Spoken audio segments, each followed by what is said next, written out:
মসজিদের জায়গা আছে অনেক, সামনে সুন্দর রাস্তাও আছে, কিন্তু নেই ভালো ভবন, ভালো টয়লেট এবং অজুখানা।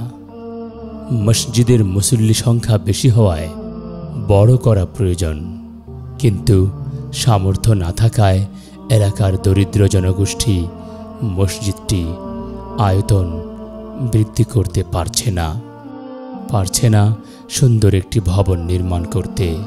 এখন আমাদের মসজিদের যে সমস্যা, বর্ষার সময় বৃষ্টি মসজিদে ঢুকে এবং অনেক কষ্ট হয় এবং জীর্ণশীর্ণ অবস্থায় মসজিদটা আছেন। ভালো সুন্দর অজুখানা নাই, ভালো সুন্দর টয়লেট নাই।